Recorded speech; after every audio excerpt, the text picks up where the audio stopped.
Good afternoon. It's Monday, the 1st of May, 2023, just after 1 o'clock. Welcome to UK Column News. Your host today, Mike Robinson, myself, Brian Gerrish. We're delighted to be joined by David Scott and Mark Anderson from the United States. And we also have a guest today. We're just going to get straight on with a little bit on Sudan here. Over the weekend, no flights to remove people from Sudan over the weekend, but a flight today. So the Foreign Office tweeting this out this morning. New over 2,100 people have been evacuated from Sudan in the largest and longest evacuation of any Western country. Let's just understand it. The reason it's the longest evacuation of any Western country was because the Foreign Commonwealth Office was the slowest, and Britain was the slowest country to start this program and the slowest to evacuate anybody. The UK is running an additional evacuation flight from Port Sudan today, Monday the 1st of May. So apparently, according to reports, it's total chaos there as people attempt to continue to get out. This is from the World Food Programme. The crisis in Sudan pushes millions into hunger. World Food Programme is immediately lifting its temporary suspension put in place after the tragic deaths of our team members. So they are again warning that the conflict there causing problems for ordinary civilians. What can we say? As we mentioned on Friday's program, it's looking extremely likely that the Rapid Support Forces, the paramilitary organizations fighting in Sudan, are absolutely backed and supported by the West. But that's, according to Tobias Elwood at least, mainly because we don't like the fact that Russia and the Wagner Group is there. No. So anyway, now a complete change of topic, but related in a way, because of course the fact that the West is bolstering the Rapid Support Forces in Sudan was never reported in the Western media. It was only reported in African media, the Western media not doing their job as usual. So I just wanted to highlight this video clip. We're just going to show a short segment of it. This is Jose Vega from the United States. Now, he took part in the recent anti-war protests over Ukraine and has been involved in these kinds of sort of doorstepping of politicians and others in the United States for quite some time. Now, he was at the Columbia School of Journalism's free speech seminar a few days ago. And he got to confront the editors of the New York Times, the Washington Post, the LA Times, and Reuters. So let's have a listen to this. Oh, is this the lecture hall with Seymour Hersh?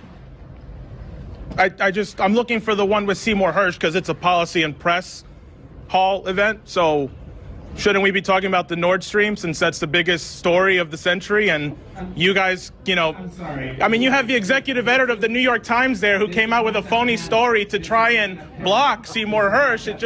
It's just kind of funny how that happened, I mean, did you even acknowledge Seymour Hersh? All of you are executive editors of papers that broke Pentagon, My Lai, Watergate. Is this the same papers or not? I mean, is there anything you've gotten right in the last 20 years, or am I mistaken about that? I mean, it's just kind of funny because Iraq, wrong. Syria, wrong. Russiagate, really wrong. Okay, I mean, the list goes on and on. So the last thing you could do to try and actually fix your reputation is acknowledge that through leaks, we had to find out that Zelensky was going to bomb Moscow on the anniversary. I mean, if you're so impartial, shouldn't you at least say, right, that Zelensky was going to bring us on the verge of World War III? That seems pretty fair. While Julian Assange rots in prison, all of you've got, fat checks because he's in jail for doing your job. And you know what? Tucker Carlson ain't no Seymour Hersh, but he did something you guys are scared to do. Speak the truth and actually be critical of the war, which is why he was actually fired from Fox, because you are all cowards, every single one of you. Will you at least say something, either about Nord Stream or Ukraine? Go ahead. It's a free speech event, right? You guys are the press. Let's say something here. Mr. Khan, come on. You're the executive editor of the New York Times, I'm just trying to get into some good trouble here, man. Woo. Listen, Karen, get out of my face for a second. I got to talk to these gentlemen. So I don't know what your thoughts are on that. Well, it needs to be done. How else do we deal with the fact that it's obvious that there is collusion across UK national press, United States press and media in order to spin the propaganda over the war? The only way to start to crack this is to get in these people's faces in a polite, reasonable way, which he was. But I can imagine they were feeling pretty embarrassed up there on the stage. Well, they were certainly looking very glum. So let's just very briefly look at the response that he got. For being critical of this war? God damn it! Let's go. At least say something about the people in jail for being critical of this war. They don't deserve to be in prison right now. So, David, he makes some reasonable points. They sit glum on the stage. In the meantime, the reaction from Columbia University is violence. Yes, this is a very accurate summary of what just happened there. He made some very good points. He made some points about Nord Stream, and they could not answer him. You had here four presumably extremely well-trained, well-educated, highly eloquent journalists, and they could not find a single word between the four of them to defend their position against his criticism. But, boots and fists, that'll do the job when there aren't any words. So I thought the man did wonderfully and showed them for exactly the sort of totalitarians they are. So, as Brian said, this is something we need to see much more of. I'd love to see this type of thing happening in the United Kingdom. And then we would certainly be willing to report on. Just to clarify, the violence was coming from the Dean of Columbia University plus security. So just incredible. Now, David, let's come back to the UK and Scotland and the definition, speaking of universities, the definition of adult human females. Yes, from one university closing down free speech to another, this time Edinburgh, the home of the Enlightenment. So there was a second attempt, we tried in December last year, there was an attempt to show a film called Adult Human Female, about the trans debate, about trans politics and how it's affecting women. And this didn't go ahead because of a large protest. As the Scotsman reports here, Adult Human Female, made by independent filmmakers Deirdre O'Neill and Mike Wayne, was billed as an explainer about the issues, how far things have already changed for the worse for women, and how difficult it has been to be heard and to be listened to. More difficult than ever because it couldn't be heard and it couldn't be listened to. They said the accusation that the film is transphobic is designed to shut down debate.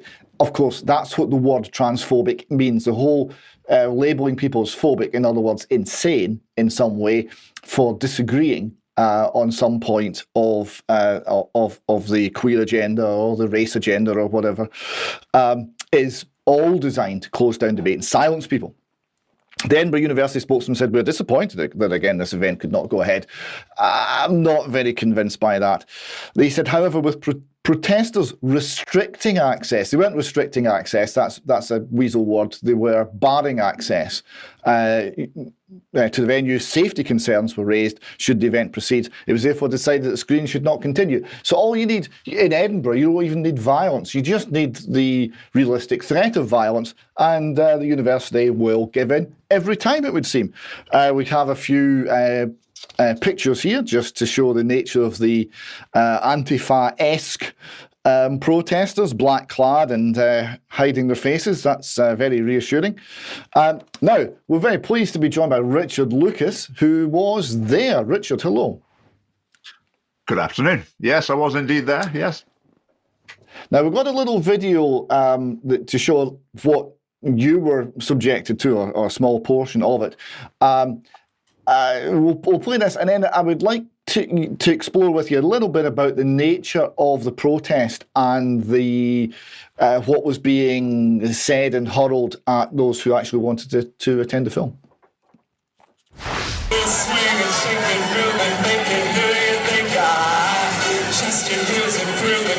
show up good job.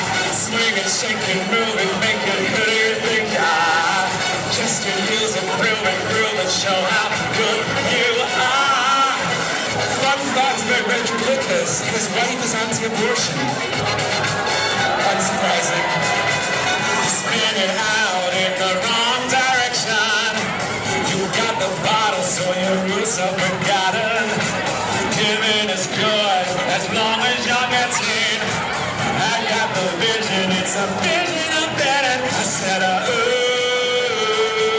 Richard, do you think you are? Do you think you are? I said, ooh, some kind of sweet first Nile. You have got to.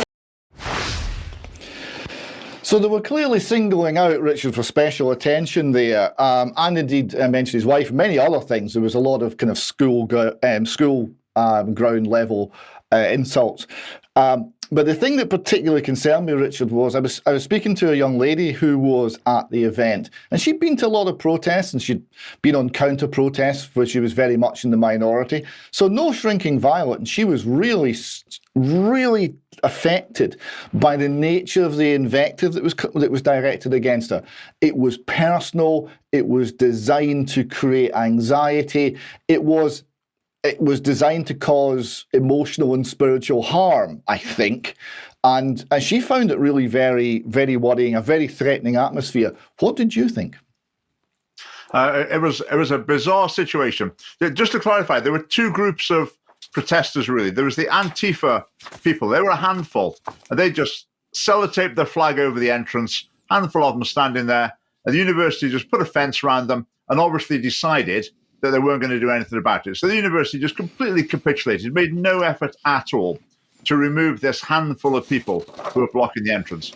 And then on the other side of the road were the so-called cabaret against hate speech you just saw a clip of. And they're all, we're all about love and tolerance and peace, and why can't we all get on together? And then interspersed among that message is pretty offensive and abusive messages as well. And I don't know if you can see that picture at the moment. I mean, the lead singer there of the group, he's a so-called drag artist come stripper, I would suggest. So it's just a bizarre inversion of morality. There's someone who's making their money with a sort of perverted sex show is there with quite a mob of people hurling abuse at me. I was just sitting on the steps opposite. They just happened to recognize me because I just hold traditional moral values. It's a real inversion, and it was quite bizarre. But yeah, they don't hesitate to use just the most offensive and abusive terms that they can. No hesitation at all. Yeah, the regular viewers of the column will recognise the singer there, Tom Harlow is his name. We covered a story back in 2022 where he was trying to put on a cabaret for children in Stirling, and it was cancelled following complaints and objections from the parents.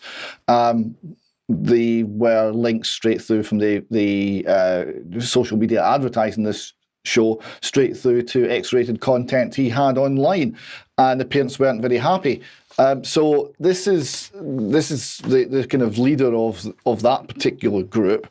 Now I have another little clip here of someone actually trying to get in to see the film. So this was a middle-aged lady who wanted to see the film, who wanted to consider the arguments, and was not very happy that her rights were being trampled on. Let me something. I have human rights, and those rights are being denied by you. Get out of my way. Please, can you just get calm down? No, I want England. I want England. Please stop. Please stop. You can't. So, Richard, you had the officials from Edinburgh University were saying to the woman, please stop. They weren't doing anything with the people who were actually barring her access, who were standing in the way and obstructing her. That seemed to be okay. I mean, this seems bizarre. What did you make of the Edinburgh University's position here? I think they already knew what their plan was. Their plan was before they started. They were not going to call the police and it was just going to be cancelled. So as soon as this handful of people in masks stood in front of the door, the Edinburgh University so-called security staff just like put a fence around them to protect them. And so, why not put a fence around the entrance to stop these people getting to the entrance in the first place? Oh, no, they don't do that. So they let the protesters get in the way and then put a fence around them so that no one else can get anywhere near them, and then refuse to call the police. So it just came over. It was obvious their intention from the beginning was that it was not going to go ahead. And I think it would be a fascinating experience to go along with, half a dozen people and try and get another event cancelled at Edinburgh University. See if we can get their graduation ceremony cancelled by standing in front of the door. Let's see what they do then. They'd be pretty quickly on the phone to the police for virtually any other event in that university that people were trying to stop. But this one's a special case. And they didn't want it to go ahead, so they're quite happy with the way things turned out. Yeah, well, the rules are certainly very asymmetric, but even people on the left are now falling foul of them. So here we have a story about Joanna Cherry. Now, she's left-wing, socialist, Republican, lesbian, feminist, right? So she's not someone of traditional views, but she's also been cancelled. So there's a live discussion with her at a major venue in that same square, George Street nearby, and it was called off. Tickets are no longer available, and there were apparently staff members' concerns over Cherry's gender-critical views, and these concerns could not be alleviated. The National continues, quoting Cherry. It should not be possible for venues or the staff to no-platform lesbians or feminists who believe that sex is an immutable biological fact just because of their sexuality or beliefs. And of course, what she's not saying there, but she should be, is it should not be possible for venues or the staff to no-platform anybody because of their beliefs. But that's not quite what she's saying. But nonetheless, she is standing up and saying she shouldn't be discriminated against in this way. She went on to say, what does it say about the fringe in Edinburgh, the home of the Enlightenment, when an elected Edinburgh politician can't be asked questions on stage in the city they represent? So this is a very strange thing. And I know you've also experienced various bits of no platforming across the country. How difficult is it becoming in Edinburgh to actually have a conversation if you are not in accordance with the trans rights ideology? The Scottish Family Party, we have terrible problems with venues cancelling us. If we book a venue for an event, we just assume it's probably going to be cancelled at the last minute. At the beginning of January, we did a little tour of the Highlands and Islands. We actually had 3 cancellations out of 2 events. So one of the events got cancelled, so we moved it to a new venue, and then that one got cancelled immediately as well. Just the owners just being utterly spineless and pathetic.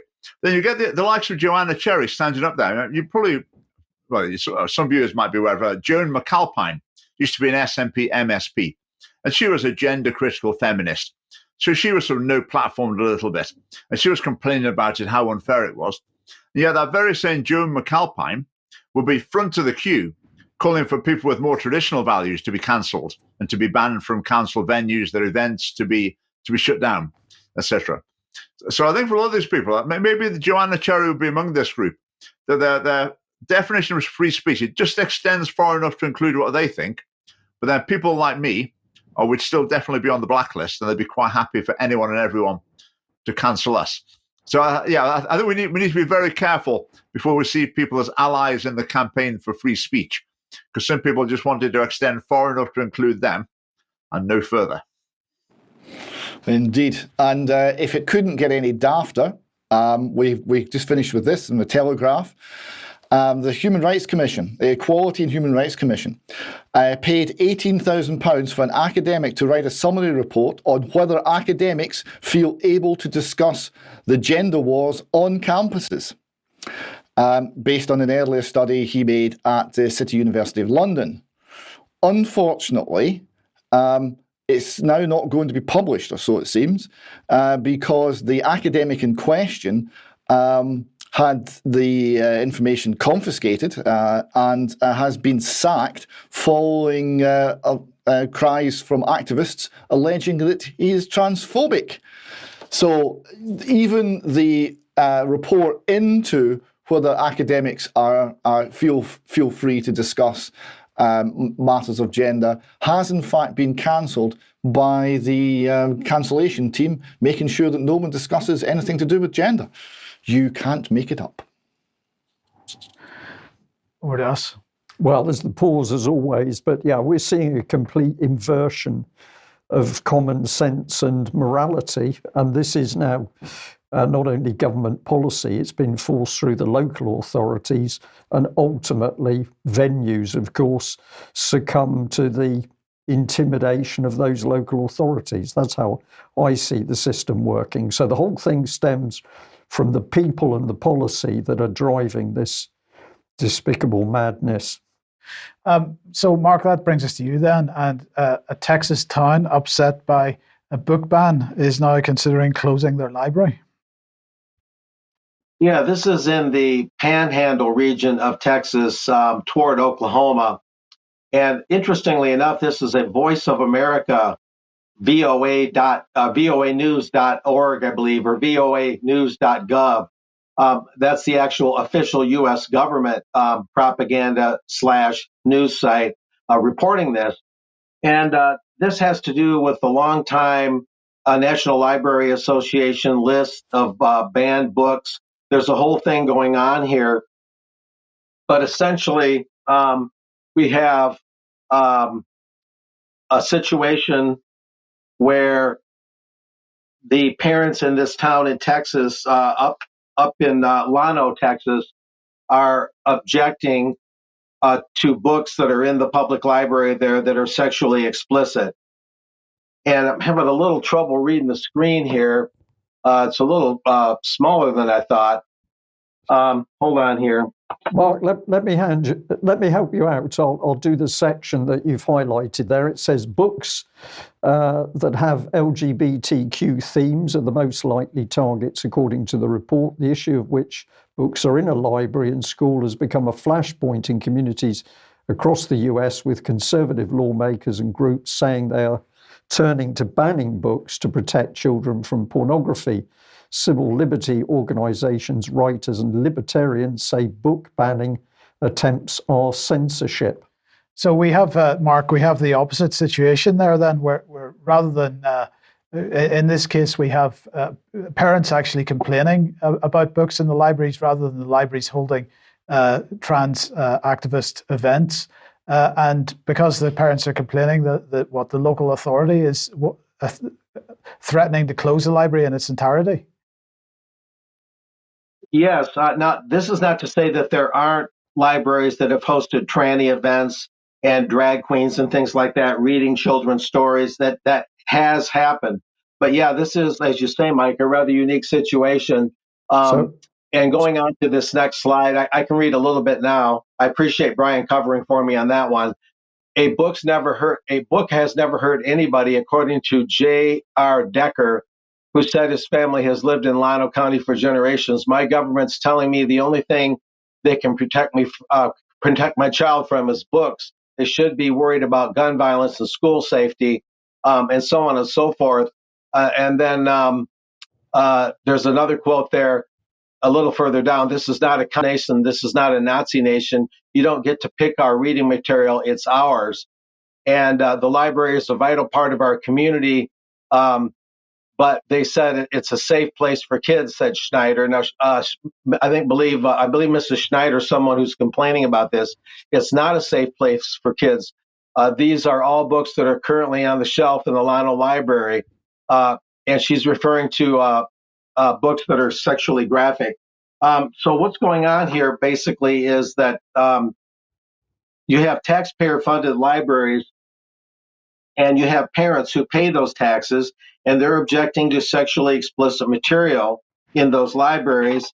And the libraries themselves, in terms of being an organized force in the United States through the National Library, National Library Association, are saying that we ought to be able to put sexually explicit books in the libraries, and that's a free speech matter. That's an anti-censorship matter, and they're blaming the tax-paying parents themselves who are complaining. They're blaming them for censorship and saying they are the censors. And so the situation is such where parents are not allowed to have input in the very libraries that they finance as to what their children are reading, and they're not being allowed effectively to protect them from age inappropriate material. That would be the most concise way of putting this. I'm looking through some of these matters. We can flip through to the slide that is the top 13 most challenged books of 2022. Yeah, this is something that the American Library Association, that's the actual organization, the ALA. If I got that wrong before, my apologies. I was a little late getting up today, but this will give you an idea of the books that they think ought not to be banned.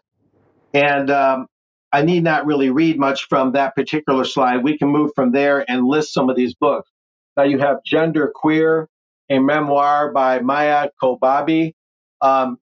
Number of challenges, 151. Challenged for LGBTQ content claimed to be sexually explicit. Another one, All Boys Aren't Blue by George M. Johnson. Number of challenges, 86. Again, challenged for LGBTQ themes and being sexually explicit. The Bluest Eye by Toni Morrison, a well-known author. 72 challenges. Again, sexual abuse is depicted in this, claimed to be sexually explicit. And this one is particularly of note, Flamer by Mike Carato, 62 challenges, challenged for LGBTQ, etc. content claimed to be sexually explicit. Moving on from there, this one is quite unambiguous, right? This book is gay by Juno Dawson. Several challenges there as well. LGBTQ content, providing sexual education, claimed to be sexually explicit. And so the ALA is saying that all the challenged books, I'm not listing all of them, but that's just a sampling. They're listing all these challenged books, but they all happen to be challenged for the reason that they're sexually explicit. There are no books that don't have sexually explicit themes. So you would think that if they weren't pushing an agenda, you would see some books that were not into sexual topics whatsoever. But all the books being protected are sexually explicit, showing that they're basically pushing those kind of books. And they have things like Right to Read Day, which is also depicted here in the presentation. And that was just a week ago. I didn't catch it when it happened, when I was on this show a week ago, but it was April 24, 1 week ago today. They had Right to Read Day, the American Library Association. And so they're basically trying to say that whatever they want to put out there, no matter how sexually explicit, parents or rather children and school age kids have the right to read these things, and parents that pay the taxes for those schools, for the school-based libraries, for the public libraries, shouldn't have any say. And this is getting into the other side of the equation here a little bit. This is from the New York Post. This is by a columnist, Carol Markowitz. Dems, as in Democrats, don't tell us we need to shush. Don't tell us we need to be quiet. Our kids' school libraries are full of guides on sex acts and gender confusion. And I believe there's a video tied to this that will further elucidate what I'm talking about. This is a little bit from that article. Welcome to what is inside books found in your child's school library. We apologize for the graphic nature of these pictures.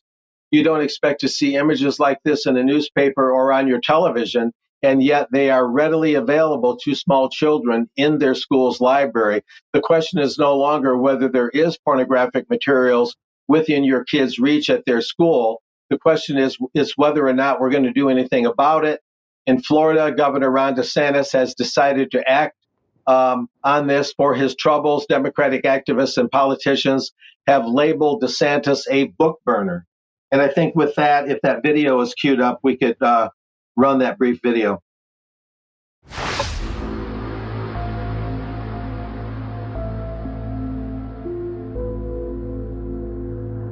Flamer by Mike Curato was found in Broward, Collier, Hillsborough, Marion, Seminole, and Volusia County schools. The camp the boys go to in the book has an island that the book says looks like a frying pan, but we're all certain it looks like a balls. It also contains a shower scene with a group of boys where a young man gets an erection. Another where a boy watches porn and asks, "Why is there so much hair?" while noting that those are so big. And if none of this causes you to pause, there's another section where a group of boys masturbate together and are pressured to ejaculate into a bottle.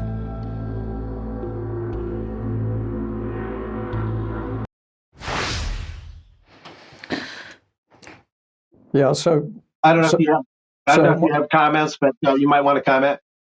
well, my response to this is that it is an amazing coincidence that we have this type of material popping up in countries around the world. So we can be sure that this is not policy that's been created inside the UK or the USA, because all of this is happening, particularly in Western countries around the world, at the same time. So this is clearly an agenda which has been created by people who are beyond the nation state, and therefore we've got to start looking at the United Nations in particular. Okay, let's move on. Sticking with the United States for a second. RFK, Robert Kennedy, F. Kennedy Jr., of course, is standing for election, and there's been quite a bit of comment about where he stands, for example, on climate. I found this clip from a day or two ago, speaking to the Iverson show, and he addresses this. I was particularly interested in David's thoughts on this. Let's watch it. Climate issues and pollution issues are being exploited by the World Economic Forum and Bill Gates and all of these big mega billionaires, the same way that COVID was exploited. To use it as an excuse to clamp down, top-down totalitarian controls on society, and then to give us engineering solutions. And if you look closely, as it turns out, the guys who are promoting those engineering solutions are the people who own the IPs, the patents for those solutions.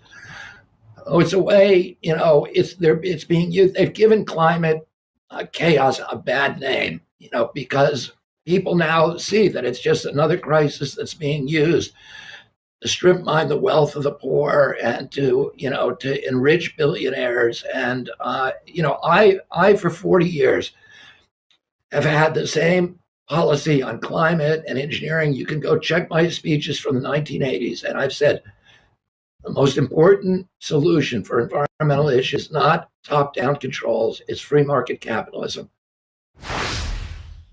David, what are your thoughts? Well, that's spot on. That's really excellent. The fact that he realises that the nature of the scientific debate and the nature of the manipulation of the public over COVID, and the nature of the manipulation of the public and the manipulation of the science over man-made global warming is the same. It's the same scenario being run on two different scales, if you like. One's been run for decades, one only for a couple of years. It's the same basic system of manipulation that's been played out, and the fact that the free market, price signals, and all the rest of it, everything that we're busy suppressing, has the core to actually has the ability to address these issues, is a point that not many people in his position are making. Yes, indeed. Okay, now back to the UK, and there's quite a lot of furore going on social media at the moment over a product called Appeal. Let's bring this on. This is from Wish You Were Here on Twitter. This sticker denotes Bill Gates' toxic produce. Treat it like you would treat his mRNA injections. Avoid like the plague. Your life may depend on it. Now, I'm not criticizing the person who put this particular tweet out. As you'll see in a second, there's justification for saying that this is toxic. But the fact of the matter is that it is coming to it's creating a lot of ire within the fact checkers. We're seeing all kinds of fact checking articles coming up saying that this is false, this idea that this product is toxic. So let's have a look here. Here's the Appeal website. They call it plant-based protection that helps the produce you love stay fresh for longer. So the idea of this is that the apples, the pears, and so on are coated with this plant-based protection, which means they don't have to be wrapped in plastic and so on. But there's quite a bit of confusion about how safe it is. So let's bring this on screen and just make the point very briefly that it is indeed supported by, or has been supported by, the Bill and Melinda Gates Foundation in the past. So the Bill Gates connection is correct. But what I have noticed is that there seem to be quite a number of people on social media confusing that appeal with this appeal, which is a domestic cleaning product, which of course is highly toxic. But the best coverage that I've seen on this so far is on this blog post from Kristen's Kitchen on Substack. And I just want to highlight a couple of quotes from this. So the headline is "The Dangerous Chemical Bill Gates is Coating Your Organic Produce With." Unfortunately, she says, if you think by choosing organic, you're good to go, think again.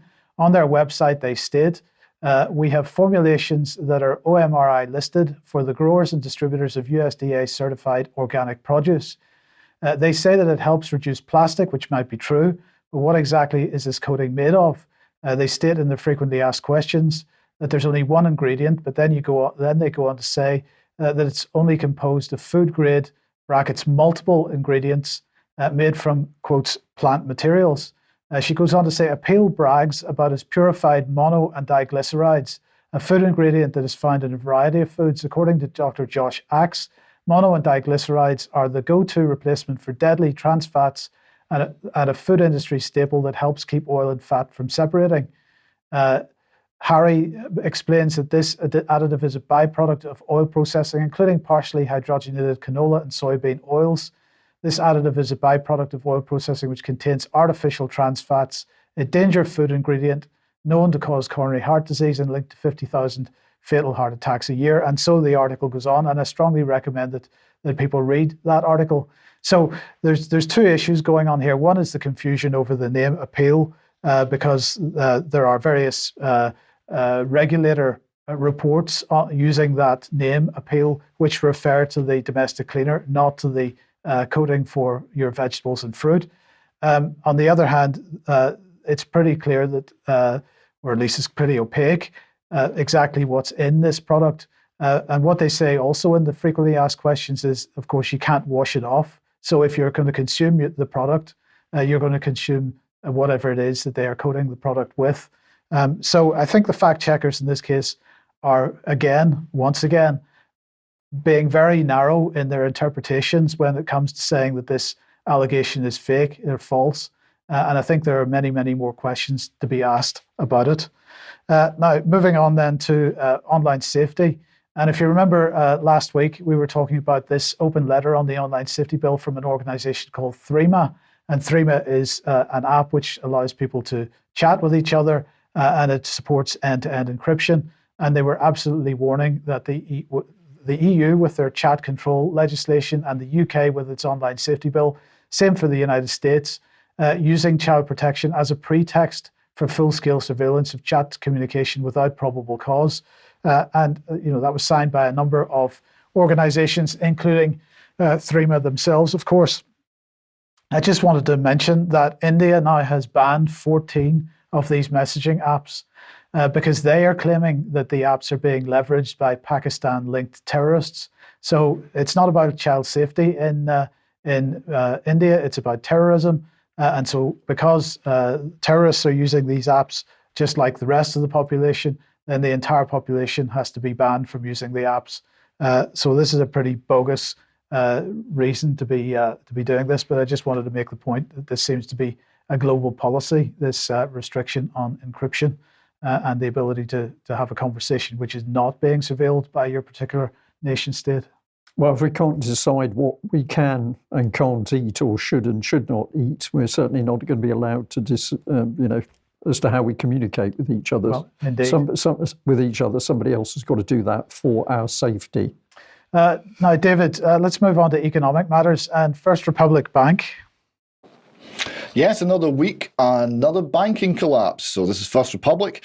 We see here their share price, which dropped from 144 dollars a share to essentially zero. And it's sitting at $3 a share on Friday. And this was really the end. So the Federal Deposit Insurance Corporation was going to take it into receivership on Friday. Financial Times then reported that we have a success. We've managed to get someone to take it. It's JP Morgan has put in a bid for First Republic. So Financial Times reports that the Federal Deposit Insurance Corporation and California regulators, which announced the deal early Monday morning after working through the weekend, said they were simultaneously closing the bank and selling off all $93.5 billion of its deposits and most of its assets to JP Morgan. The move makes the San Francisco-based First Republic Bank the second largest bank failure in United States history after Washington Mutual in 2008, and marginally bigger than Silicon Valley Bank. So it's all gone.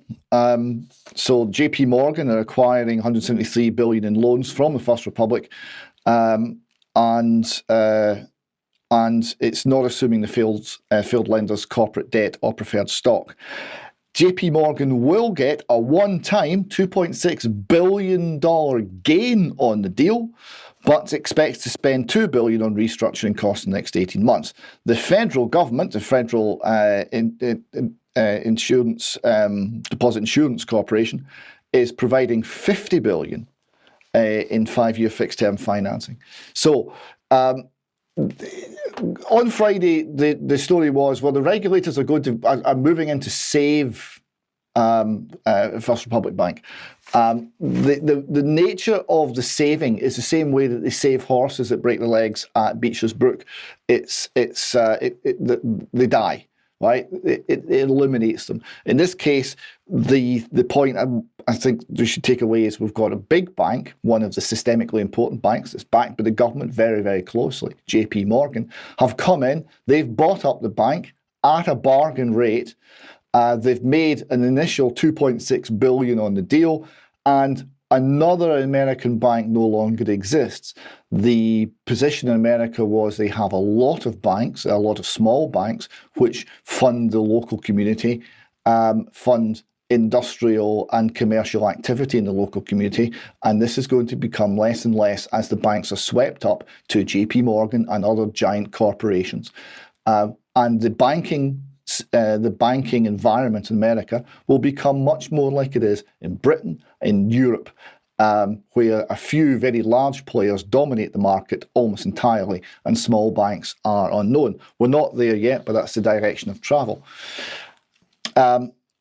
Just before this latest collapse, the Federal Reserve managed to get their report on the last collapse out, so that was quite good.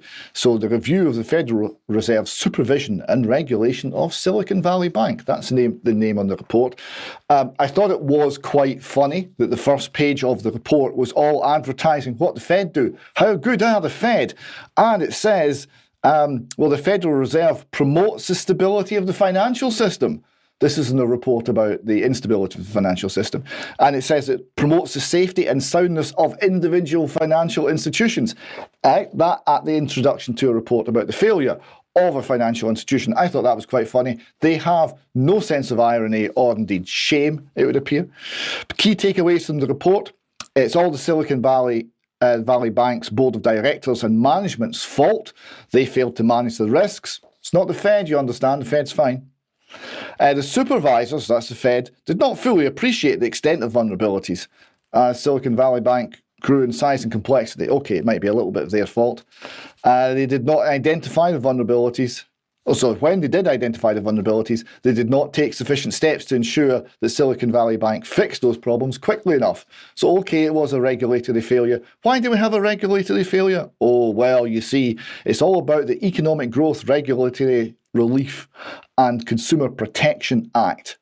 What was that? Well, that was a Trump-era piece of legislation. So they've managed to say it's all Trump's fault. And here we see the Financial Times reflecting that, Federal Reserve review pins the blame for the Silicon Valley Bank's failure on Donald Trump-era rule changes. So it's all the fault of the Donald, and the takeaway that they've got is, well, if we just have more of the Fed, that'll fix things. We need more regulation, more federal control, more Federal Reserve control, and everything will be fine. The problem here was individual banks and a little bit of liberty. So we don't want to have any of that. Again, it's all pushing towards centralisation of banking, centralisation of control, and this I don't think will be in the long-term interest of the United States economy, which was hugely hugely benefited from the diversity in banking that generated the capital for the remarkable growth that America had in the late 19th and through most of the 20th century. It was based on a banking system that was very diverse, and that seems to be coming under ever greater pressure. Okay, thanks, David. David, thank you for that. Well, let's have an update on Ukraine. A massive war in Ukraine, which over the weekend seems to have been disappearing from British media at least. What's been happening? Massive attacks, more or less along the whole front line, particularly heavy fighting around Bakhmut, big deaths of Ukrainians, maybe reaching up to 800, 900 men a day. The Russians have been attacking ammunition depots. They've been attacking Ukrainian reinforcements. They've been blowing up huge amounts of ammunition, but none of this was good enough for the BBC in particular to report. And this is their major article for today on Ukraine. One of their former journalists in Ukraine, a man called Bondarenko, has been killed on the front line. Now, he went and joined the military, so he wasn't killed as a journalist. He was killed as a soldier. And this is tragic, but the point I want to make here is we've got hundreds of thousands of war deaths, but there seems to be only one casualty for the BBC. And personally, I find this utterly obscene that so much should be written on one man, but not on the rest. The authors come out of the BBC's Ukrainian team. And one of the things that I found particularly difficult is to find any information about the BBC's Ukraine team. I can find the names of people and titles, but I can't find anything about the funding or the organisational structure. So if there are any people in our audience who can help on that, it will be much appreciated. Well, if that was the BBC's approach, let's have a look at the Ministry of Defence here for the UK, because they came in a completely different angle. They decided to ignore all of the fighting that's been taking place and the deaths, of course, over the last few days. And they've homed in on Russian defences. So this was one of their latest tweet, which you can still see if you go and visit their Twitter page. Let's have a look at how they approached it. This is pure propaganda from the Ministry of Defence, and this is how it's done. Since the summer of 2022, Russia has constructed some of the most extensive systems of military defence works seen anywhere in the world for decades. So these are not only defences near the front lines, but have also been dug deep inside areas Russia currently controls. It says that Russia's made a particular effort to fortify the northern border of occupied Crimea. And it says that Russia has also dug hundreds of miles of trenches well inside internationally recognised Russian territory.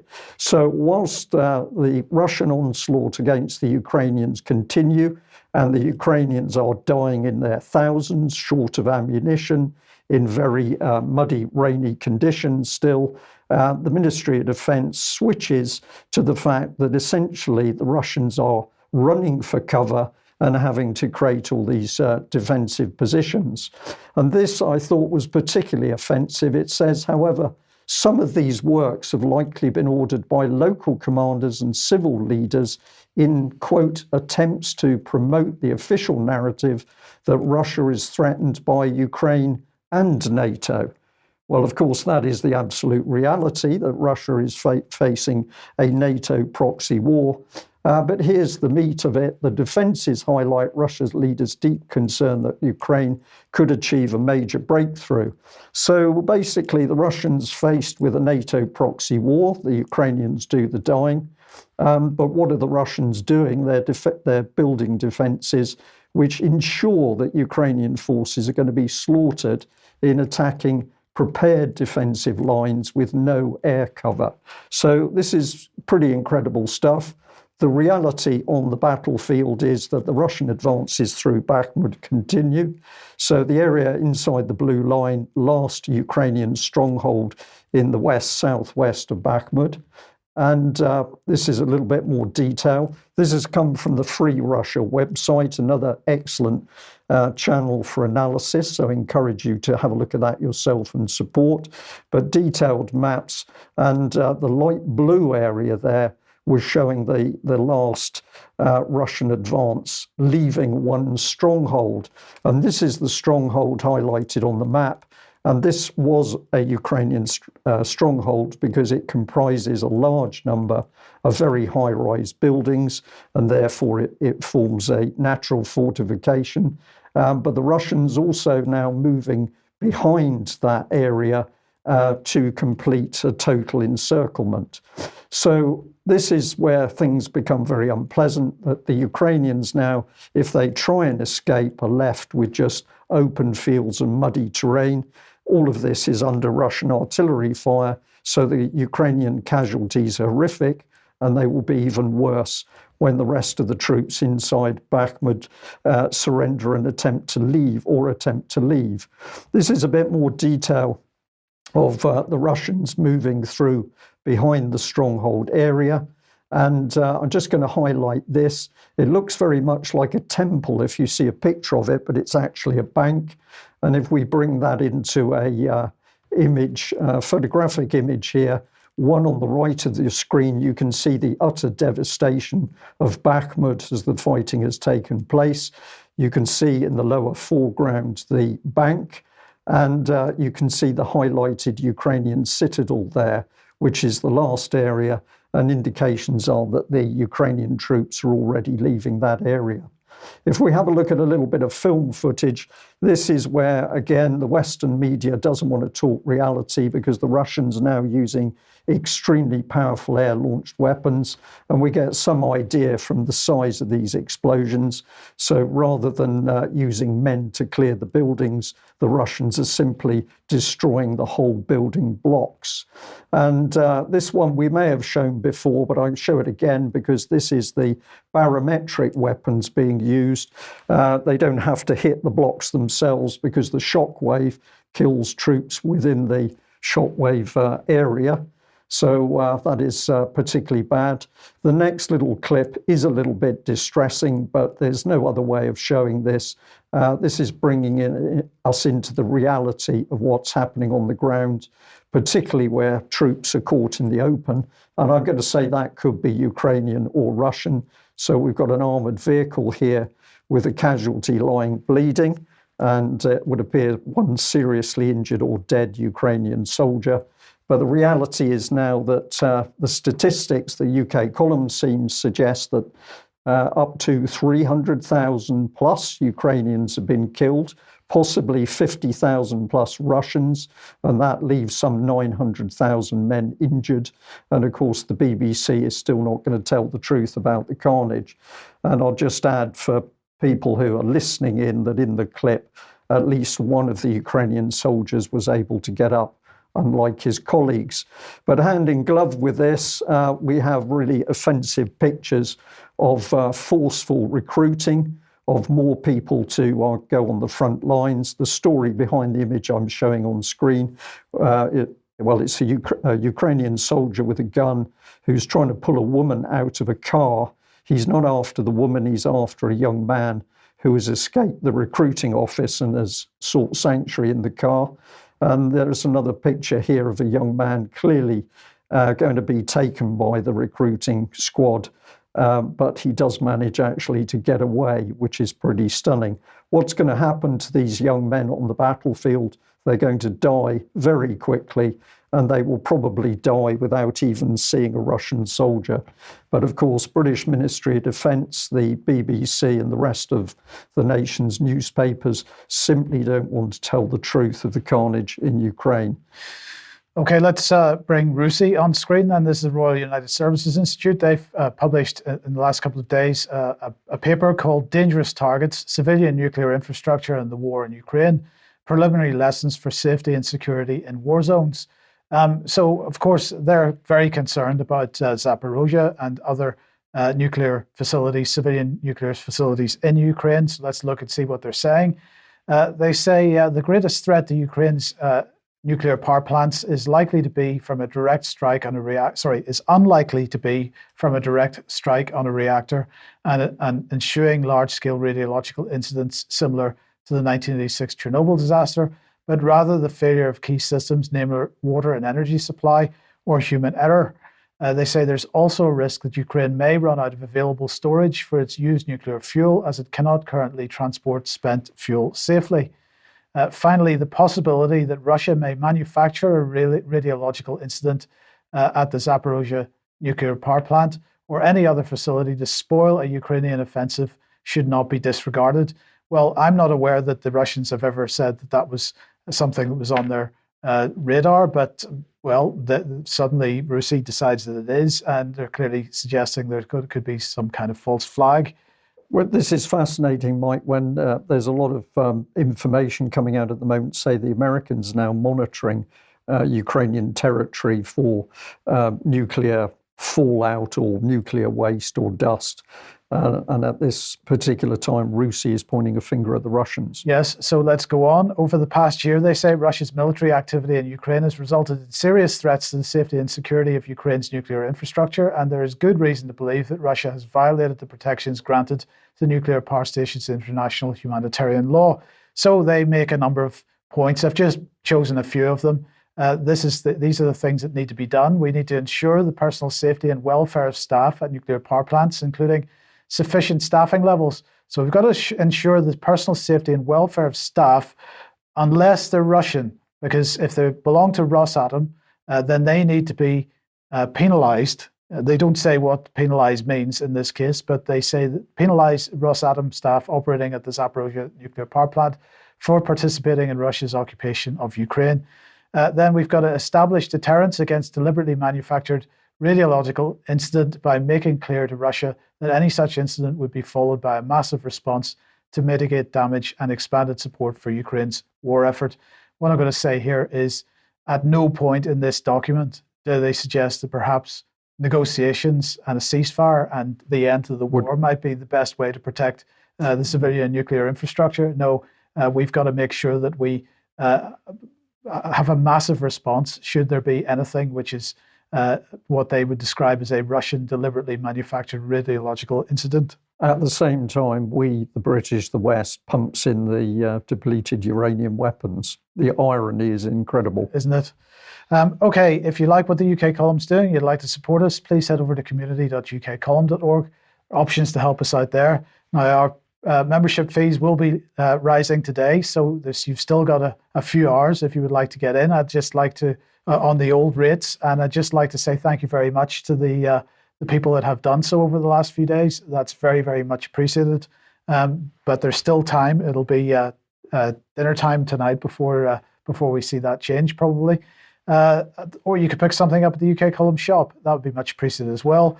But please do share material you find on the various platforms, particularly at ukcolumn.org, where we have lots of content that needs to be shared. Yeah, excellent. David, interview tomorrow. Yes, interview with Professor Norman Fenton once again tomorrow. Both Debbie and I were conducting that.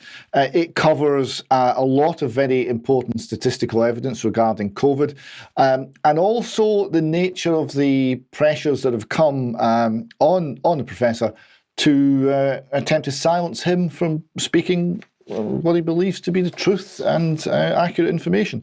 So a very interesting interview. Hopefully people will join us for that one. And on Thursday, we have David Rawle, who's an author, archaeologist and chronologist. He was the author of A Test of Time, a really interesting interview looking at all of the work that he has done over the decades now, looking at errors in ancient chronology, which have very much stymied understanding of archaeological evidence in the proper context. And again, he found that when he came forward with new and novel ideas, he was not greeted exactly warmly by the establishment, who don't like people pointing out that they are wrong. Okay, David, thank you for that. Well, we'd like to say a big thank you to Public Child Protection Wales, the ladies who've been fighting all this horrible stuff happening in the sex education of children in schools. And of course, they were helped over the weekend by Louise Collins and Liberty Tactics in their podcast-a-thon. And I'm really delighted to say that thanks to the generosity of people who viewed, they've now got over 10,000. So they raised several £1,000s as a result of bringing guest speakers on to talk about these terrible things happening with our children. So well done to PCP Wales and also Lou Collins from Liberty Tactics. Well, it's only a week to go before the coronation, and here's another coronation that took place, of course, a couple of years ago when Prince Charles launched the Great Reset at the World Economic Forum. So he'll be getting a crown on his head. The Archbishop of Canterbury has now released the running order for the service, and I just wanted David to highlight a couple of things and get your thoughts on this. First of all, the coronation oath. According to the press release from the Archbishop of Canterbury, the King places his hand on the Bible and the Archbishop administers the oath. The Archbishop of Canterbury says, will you solemnly promise to swear to govern the peoples of the United Kingdom of Great Britain and Northern Ireland, your other realms, and the territories to any of them belonging or pertaining according to their respective laws and customs? And Charles will say, I solemnly promise to do so. And then the Archbishop will say, will you use your power to cause law and justice in mercy to be executed in all your judgments? And the King will say, I will. Now, my first point is here, the first line of that is, will you solemnly promise to and swear to govern? Perhaps this escapes me at the minute. David, maybe you could clarify for me, what role in governance will King Charles have exactly? None. No, we're a functional democracy. We are, sadly, in my opinion, but we are no longer a constitutional monarchy in anything but name. Yes, so I'm not quite clear why we'd be taking this particular oath as it stands, but that's another for a longer debate. And then there's the question of his judgments. What judgments is it going to be made? As far as I can see, all the judgments that he has made up until now have been pretty wrong-headed. But anyway. Well, the bit that sticks out to me is your other realms and the territories. So what realms are those? Right. What realms are we talking about? Well, that is the key point. That's the key point, because, of course, we don't know, though that's what he's going to say on the day. We don't know what text is going to be on the piece of paper that he signs yet, because that hasn't been published. But Oliver Dowden, who's the Cabinet Office Secretary, of course, he is responsible for actually deciding what's on that piece of paper. So let's get a bit of clarification on the other realms and territories. This is what he said. For the coronation of Queen Elizabeth II in 1953, changes were made to the oath without express legislative authority to reflect the constitutional position. He said some updating to the wording of the oath is required to reflect the current position as regards the realms and territories whose number has evolved since the coronation of Her Majesty Queen Elizabeth II, and who will be referred to collectively. So basically, this is because we have a number of territories around the world which no longer consider King Charles to be their head of state as of in the last 50 years, and so forth. So the wording has to be changed. So realms and territories means former colonies. Brian, is basically what it means. So they say. Indeed. Yeah. So let's move on then to this bit, because this is the bit that really surprised me. The homage of the people. Why do we need to make a homage? So the Archbishop of Canterbury will say, I call upon all persons of goodwill in the United Kingdom of Great Britain and Northern Ireland, other realms and territories, to make their homage in heart and voice to their undoubted king, defender of all, And then it says, to all who so desire in the Abbey and elsewhere, say together, I swear that I pay true allegiance to your Majesty and to your heirs and successors according to law, so help me God. Well, sorry, but I won't be saying that, David. But nonetheless, this is a fairly unique, I believe it has never happened. Yeah, I find this bizarre because this is what they're putting an innovation in. And the innovation is to, what is it? Is it make us more American? And the swear allegiance things. This is not what we do. Frankly, we're British. We understand how the Constitution works, or we used to, and we don't need a showy proclamation of that nature. It's all much more subtle, and all the better for it. Why introduce this now? It's much more likely to generate opposition than it is to generate support. It seems to be an error, or something that's going to cause an attack on the monarchy, not support for it. I wonder how much of it is his insecurity in his own position. But anyway, we will see. I think you're right, David, though, because it's already producing a response, and many people that are leaning on the Republican side of things suggesting this is pretty outrageous. But anyway, we'll move on. Well, we'll move on, but the linkage, of course, is remember that King Charles has been very keen to be promoting the war in Ukraine. He's been visiting the Ukrainian soldiers' training, and it's quite clear the agenda is to keep that war running. So I'm just going to return on the subject of casualties. Now, we showed this headline from the Times a couple of days ago. It's pretty emotive. Echoes of Stalingrad as casualties stream from the battle for Bakhmut. Now, this article written by a lady called Catherine Philp, and in it is some pretty emotive stuff.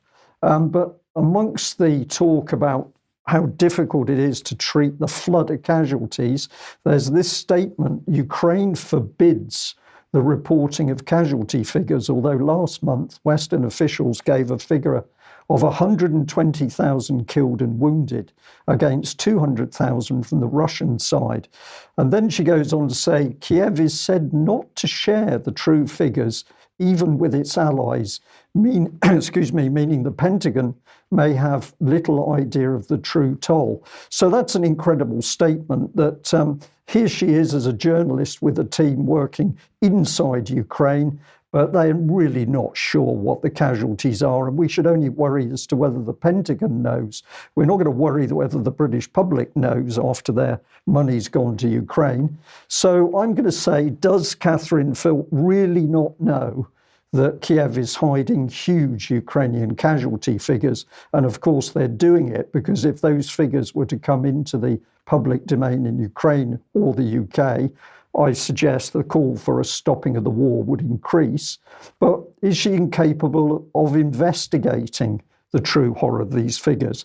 This is a journalist working with teams of other people inside Ukraine, but she doesn't know. This is one of the pictures showing a fraction of the devastation in Bakhmut. But can you see the headline for the Times picture? Well, you've got to look very closely because the real headline is down at the bottom. And what does it say? It says this: some in Ukraine fear that the street-by-street fighting in Bakhmut is costing too many lives. But of course, no mention made of the true total of men killed, certainly well over 500 a day, running for a great many days. And in the last few days, possibly up to 1,000 Ukrainians killed per day. But if we have a look at her Twitter account, she gets very fired up about the fact that she's saying on March the 18th, I was lucky enough to return to Baghdad 20 years after I was first there and 6 years since my first visit, to hear Iraqi voices on the continuing fallout and legacy of the American invasion. Well, she seems to understand what took place in Iraq, and she's listening to the people. But with Ukraine, she can't understand what's really taken place. And we've got a US-UK proxy war with no US-UK casualties. We simply leave it to the Ukrainians to do the dying. So I find this journalist astonishing that she finds it so difficult. But she also picks up on Boris Johnson, and she's retweeted the Kiev Post here. Former British Prime Minister Boris Johnson has announced his candidacy for the post of NATO General Secretary, Sky News reported. So she's picked up on that, and she also retweeted this, which was Chris Shaw saying, Boris Johnson, utterly shameless, self-aggrandizing, traitorous, duplicitous, immoral, corrupt, two-bit, mendacious character. That's pretty strong. Friend of Ukraine, he couldn't care less. All he wants is that NATO General Secretary gig. Have you checked this out? And then there's an embedded film clip by former BBC man John Sweeney. So she's getting pretty excited about Boris Johnson. But of course, Boris Johnson was the man who worked to destroy the peace initiative that could have stopped all the killing in Ukraine in the first place. So let's have a look at the little film clip by John Sweeney.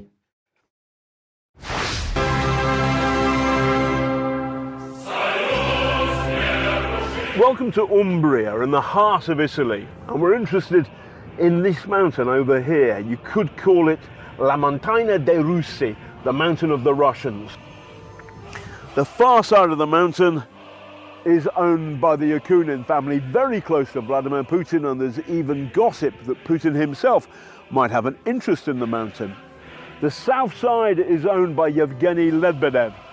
That's his beautiful palazzo, Palazzo Terranova, and a regular guest is Boris Johnson, first as London Mayor, then as Foreign Secretary. Now you'll be astonished to discover that at these parties there's a ton of Russian women, beautiful lovelies from Russia and elsewhere. So Boris goes to bunga parties in Italy. Who gives a damn? I don't.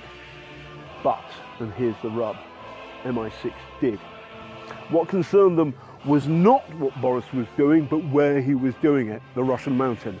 I have two sources who've told me that MI6 was worried that Boris Johnson, when he was Foreign Secretary, was a security risk. And there's another thing. On at least one occasion that we know about, when Boris Johnson came to Italy, he left his Metropolitan Police Protection Team back in England. Now, you don't have to trust me on a word of this, because this story has been reported by the BBC and the Sunday Times this summer. The newspaper even quoted a cabinet minister saying that Boris Johnson, because of his private life, was open to blackmail. Then Boris Johnson becomes Prime Minister and silence falls. But the question stands, Prime Minister, to clear the air, will you launch an inquiry to discover whether there is a security risk inside number 10? To wit, yourself.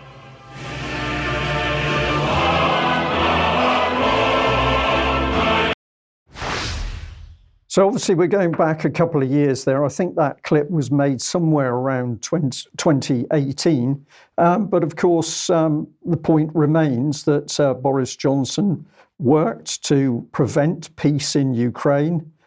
He's got that background, and at one point he's put forward as General Secretary to NATO. Should we be concerned? I think we should, although the BBC man there says he's not really bothered, but he notes that MI6 is bothered. I'm just going to just come back, just promote this one. I know it's from Open Democracy, which will make many people wince, but actually a very interesting article about Boris Johnson and what was going on here, which you might like to look at. So I'm going to come back to the journalist herself, Catherine Philp, who had a pinned tweet. It says, if everybody always lies to you, the consequence is not that you believe the lies, but rather that nobody believes anything any longer. So that's the pinned tweet. But why is it then that neither Catherine or the Times appear to be able to tell the truth about the war in Ukraine?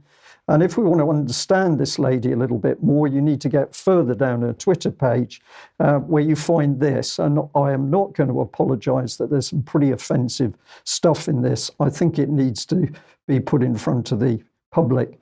So he got nothing. I literally caught his hand going for my phone. I am the ninja, not him. Hey, pickpocket, don't choose a hypervigilant PTSD survivor to try to steal from. We tend to be kind of alert. Also, you're a C. There's no excuse for what you do, so go F yourself. So this is the quality of journalism at the moment, which doesn't appear to be able to identify the tens and tens and tens of thousands of Ukrainian and Russian men dying in this proxy war. I find it shameful, Mike. Difficult to know how to describe it, really. Okay, David, let's move on to global citizenship education, because we all need to know how to be a global citizen. Oh, we do. So this comes from the UN and UNESCO. They say while the world may be increasingly interconnected, human rights violations, inequality and poverty still threaten peace and sustainability. I thought it was actually wealth and abundance that threatens sustainability. I thought that was the whole point of sustainability, not poverty. But still, that's what they say. And the global citizen education, G said, is UNESCO's response to these challenges. It works by empowering learners of all ages to understand that these are global, not local issues, and to become active promoters of a more peaceful,